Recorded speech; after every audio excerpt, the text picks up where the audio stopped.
What does the baby in yellow hide off camera from the player? The Baby in Yellow is a horror-based babysitting game where you, the player, are tasked with looking after an unusual baby. It takes the job of a babysitter to a whole other level as you endure this nightmare-fueled adventure. In this video, we're going to be taking a closer look at this game to see how the developers made it work, with breaking out of bounds and even trying some sequence breaking. There's a bit to cover, so I hope you enjoy.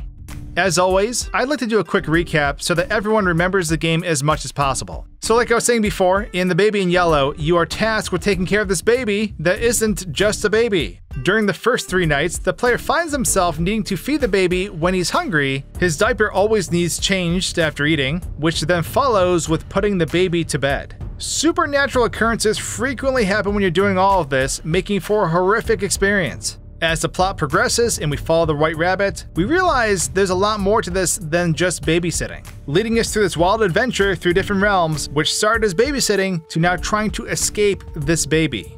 So starting off in night 1, I immediately take a look out of bounds to an unsurprising black void surrounding us. Although I was able to see that the end sequence from night 3 was visible, which was pretty cool looking in itself, you can see that all the extended fridge terrain is visible as well.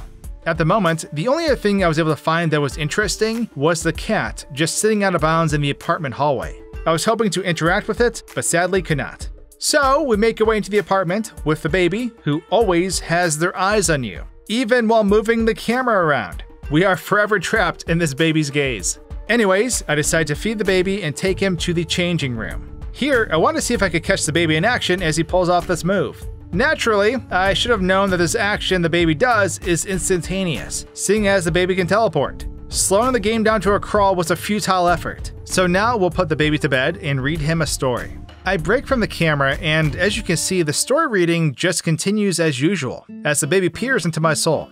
There is unfortunately not much else happening within night 1, so we're gonna just jump right into night 2. So I decided to take the baby to the kitchen and put him in the oven, a statement I never thought I'd make in my lifetime, but here we are. I want to see what happens while the baby is in there. Normally, a few seconds go by as the baby cooks, then, like a Michael Bay movie, the baby explodes out of the oven. It's pretty funny slowing the game down as this takes place, making for a dramatic explosion. Although, to no surprise, no actual cooking takes place as the baby just lays inside, with much disappointment. So while we're at it, I decide to put the baby in the toilet. Normally the baby flushes into the toilet as the lid closes and then he blasts out of it shortly after. What we don't see is that the baby does in fact flush down the toilet, but he also shrinks as he's doing it, resulting in this tiny baby in the toilet. I think what got me with this is just how small he actually gets. When the baby is shot out of the toilet, he immediately becomes his original size. And just like the oven explosion, this is just as entertaining to watch in slow motion. It was at this moment though that I realized something. Remember how the baby always follows you with his gaze? He is so determined to keep his eyes on you that he'll attempt to follow you inside his head. Pausing the game at the right moment and seeing him attempt this is quite hilarious. So back to actually progressing through night 2, I go get the bottle for the baby, which normally disappears and ends up in one of the cupboards. Looking at this from out of bounds, you can see the bottle doesn't actually appear in the random cupboard until you open it. We get the bottle, feed the baby, then once again change the baby. This time the diaper comes to life in form of the nappy. Not much happens here, outside the gameplay of course, although, the diaper wears glasses at one point. Anyways, we catch Nappy, change the baby, take him to bed, and read another story. While reading the story and taking a look from a different angle, this book glitches out and the pages are just black sheets of paper, which was interesting. The baby falls asleep and we move on to night 3. At the start of night 3, we're supposed to chill out. However, the baby needs to be settled immediately as you try to relax, and then we're instructed to make some food for ourselves. Once we make our cheese toasty, we realize that's a mistake and that we need to feed the baby. Normally, we're forced to enter this now much larger fridge to retrieve the bottle. We then find ourselves in this mini maze within the fridge. So instead of getting the bottle, I decide to go get the baby and try to bring him through this fridge section. Normally, this isn't possible. However, I am able to feed the baby in the fridge, but as soon as I enter the second part of the fridge, the baby sadly disappears. Getting back on course though, when we get the baby ready to be changed, this is when the baby gets all demonic, and we're forced to run upstairs to retrieve the pacifier that will subdue him. As this is taking place, all these toys are being thrown at us continuously. So I decided to go off course and see if they'll follow me onto the apartment hallway, which they definitely do. While I was out here, I tried to see if I could take the elevator during all this madness, and as you can see, I had no issue progressing to the next section of the game. But let's get back to the baby. So we make our way to get the pacifier, take a closer look at the baby while he attempts a jump scare on us, and then subdue him downstairs. Why can't you always be like this, baby? Taking him upstairs eventually prompts a small cutscene where the baby is seen sitting in a chair with his plushies. We're able to break from the scene and explore this room. To help with the visibility though, I changed the view of the game. This immediately shows us that this room is not too far from the rest of the level. If we bring the baby in here after the cutscene, we can see the scale of this room is much larger than we're led to believe, as you can see when I put the little guy in his chair. However, after changing the view, I noticed something in the distance, so I went in for a closer look. It turns out the end screen to Night 3 is also an explorable area. Naturally, I decided to bring the baby here and drop him into the burning ball of gas. The collision allows us to walk around here, which I thought was pretty neat, but I got bored very quickly and decided to hurl the baby into the dark abyss. Turns out we're actually in a big dark room though, and the baby doesn't fall far before hitting the floor. But with that, let's continue on to the next area, Pikmin's Madness. In this section, we're tasked with several puzzles as we traverse through this apartment building, with our end goal being to escape the baby. So the first thing I do is make my way out of the level to get a better look at it. As you can see, this level is on the small side, but let's get back down there. Normally, our first task is going into this apartment where the baby is teleporting all over the place. He's also holding the key we need to continue onward. So instead, I just clip through the door that requires the key and move forward. I make a mistake by hitting the elevator button, which I'll explain in a few moments. I proceed to the next area that involves putting these batteries into the correct fuse boxes. Normally, the baby would show up and disrupt this process, and then we're tasked with throwing him down a ventilation shaft. However, the baby never shows up, and it says the elevator is operational. So I go back to the elevator and discover that I broke the game. So I start over. This time, I decided to go into the apartment and play it normally. There's not much going on here in regards to out-of-bounds stuff, so we find the music sheets, play a song, discover the record we need, distract the baby, and get the key.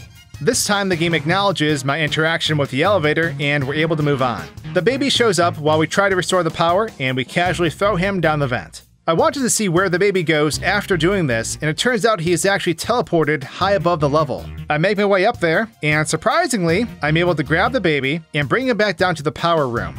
I throw him into the vent again, and realize I can repeatedly do this over and over again. Moving on though, this is where the baby starts getting angry as we make our way to the elevator. Normally, this can't be done, but I had the idea that if I grab the baby during this part and I throw him down the shaft, will this prevent him from spawning in his demonic form and cancel the chase sequence? Well, I learned very quickly that this is not the case. There he is, and here he comes.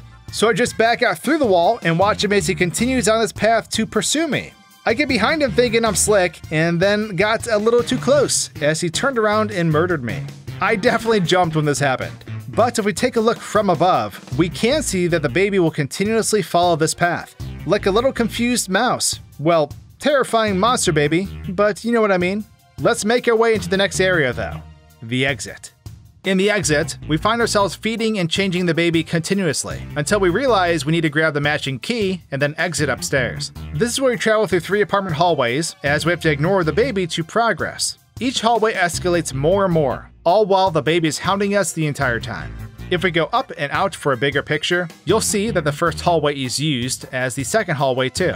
You're sent back to the beginning area with the grandfather clock, where you then just walk through it again, only with killer TVs this time. The player can see a big doctor in a locked room at the end of this hallway. Normally, we can't go in here, but I clip right on through and take a closer look at this fella. The big TV in here with him has the same effect as the small ones throughout the hall, which I found to be interesting.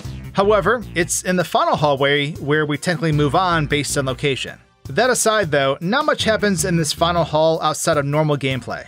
However, when I was flying around the map, before I started all of this, I noticed a white little box not too far from the beginning of the level.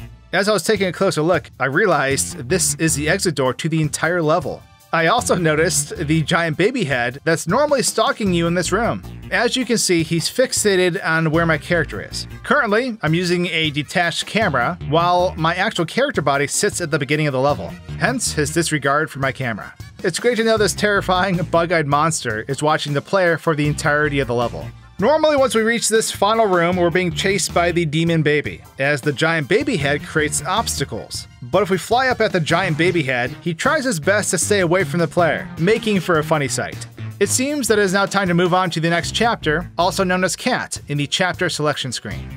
Loading in, we're right back where we began, as we see the cat walking down the hall and out of sight. If we go in for a closer look, unlike the babies teleporting, the cat can be seen clipping through the walls to get to his next location. When the player approaches the stairs, the cat once again clips through the walls as it enters the attic. The player is normally tasked with following the cat up here, where we then initiate a cutscene with the cat jumping into the painting. Shortly after, the player is then sucked into the painting too, as we can see the baby behind us. If we slow down this cutscene, we can see the cat's body doesn't quite look right from a side angle, as it's jumping into the painting. This makes sense though, seeing as we're never meant to see it from this view. However, the cat then jumps through the painting, literally. It also goes through the wall, disappearing shortly after. The baby also just appears behind us as all this is taking place. During this dreamscape-like area, we can see that it isn't too far from the apartment. Unfortunately, while trying to clip out of here, it immediately causes the area to disappear, so I wasn't able to explore like I wanted. Moving on though, we make our way into the next section, Curiosity. As we're teleported into this next part, the first thing we see is the cat right in front of us, and then he's magically further away. For the brief moment the cat's out of our sight, it skates down to the end of the hall and into a hole in the bookshelf. The player finds himself in what appears to be a hideout in another dimension. Clearly, judging by the signs, they don't like the baby either. However, if we look outside the level, there isn't much happening out here, but in order to progress, the player must find and place all the correct books into this shelf. This causes the cat to move on, as it floats off the stairs and then clips to the wall, disappearing shortly after. This next part involves feeding a furnace coal to blow up a welded shut gate. Then we push forward and encounter the cat again, as it jumps out of a grate and then runs up behind us. The cat wasn't waiting for us this time, as it just appears during this part. But if we follow the kitty, we'll see that it skates from one area to the next, where we'd soon see it next. At this point, we discover a new friend named Newt, whom we need to help repair. I must say, Newt is my new favorite character in this, aside from the cat. Did I mention the baby is getting ready to jump through this painting? Of course it is. But once we get Newt's booster back on, the machine is overjoyed and flies up a vent. Going out of bounds to see where Newt goes reveals it's not far. Newt goes just out of our sight, and then blinks to the elevator in the other room. This is where we have to give Newt tools to repair the elevator. Following Newt up on his first repair shows that the machine disappears, but the battery we gave Newt still remains, leaving us with a floating heart battery. The next repair is different though. We give Newt a hammer, it flies back up again, but this time the elevator is there, along with Newt's floating battery and the hammer we handed it. The elevator is repaired at this point, and we can leave this section now. However, as we use the elevator, the hammer and battery remain floating above us, while the baby, in T-pose, spawns in right before we exit the level, which brings us to the next section, the laboratory. The laboratory map is the final area we find ourselves in, with regards to the most recent DLC for the game. In a nutshell, the player needs to explore this entire area and find these plants in which we need to harvest. The player then adds this to a vat, which helps us brew potions that will give the baby certain abilities. This in turn helps us progress through various obstacles and so on. But the first thing I did, as you may have guessed, was flying out of the map to take a look around. I decided to fly straight towards what I believe is an eclipse to get a closer look. Breaking through it shows that it's actually just a part of the skybox. I went even further out and immediately got Star Wars vibes. That's no moon. If we come back and peek through the skybox, we can see that the map itself looks so tiny inside this fully operational planet killer. Okay, sorry, no more Star Wars references. So we head back to the level, and I discover the baby just chilling beyond the walls of the vat room. He's patiently waiting for his cue, which is when we brew our first potion. This activates a quick sequence where the baby shows up and scares the living crap out of us. As soon as you add this potion, the baby within the wall disappears instantly, leaving us with no sign of where he went. So I grab the baby and put him in my line of sight to see if he goes somewhere, but he just disappears. Then the demonic baby spawns in. When we duck down from the demon, he just disappears, and then the baby simply appears. At this point, we give the baby the magnetic potion, which allows us to retrieve the key off the wall. I tried floating up higher to get the key myself, but it cannot be selected. But this opens the pink lock, which in turn gives us the valve handle, which then allows us to do this. You can see the baby's magnetic field grab the key for us as he's launched out of the tube. Being silly, I tried to grab this key without the baby, and it was not selectable. However, if we slow it down when the baby's going through this tube, you'll see that he simply teleports from one tube to the other. Going in even further reveals that his eyes are having some trouble staying in his head, altogether being pretty funny and terrifying to watch. Something to add, every time I pause the game, the baby would vertically flip his position. I'm not sure why that is. But that's right, baby, feel the everlasting pain of this torture. Moving on, the next area involves finding various symbols throughout the room. That in turn helps unlock this door. When placing the ladder by the door, the cat will walk through the kitty door, disappearing shortly after. This brings us to the photo room. Here, we need to take a picture of the broken lever. This fixes the lever after running the photo through this machine that shakes intensely while it works. Then we use the lever to lower the plant, which is also brought back through the power of photography. I tried bringing Newt in here to get his photo, but he sadly despawns when entering this jump scare, leaving his heart battery behind. Unfortunately, nothing further is really going on in this area outside of normal gameplay. So we call Newt to spray this plant, and okay. So I broke Newt. Normally, Newt arrives and subdues this plant, but when I try to bring him into this room, it must have deleted him? I'm not sure.